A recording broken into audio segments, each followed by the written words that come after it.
Hi.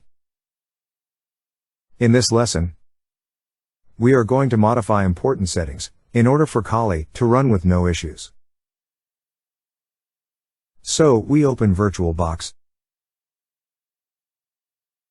Here is our Kali that we already installed. Click on Settings. Here are the General Settings section. In the Basic tab, we can name our guest operating system any name we want. I just named it here, Hacking, Al.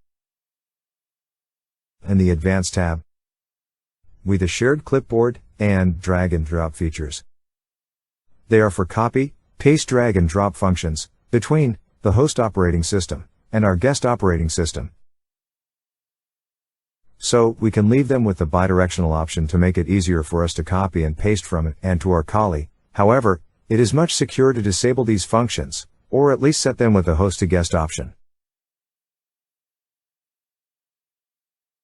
In the System section and Motherboard tab, here is to set the memory or RAM size for our Kali.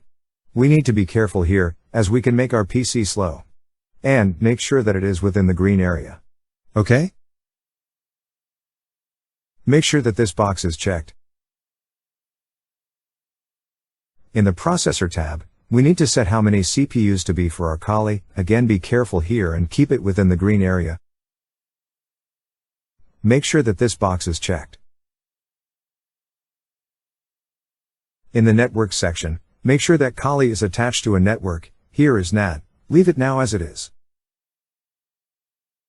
Then, click on OK. Now we have our Kali settings correctly set to run with no issues. Just double-click on our Kali to run. Wait for it till it completely booting up.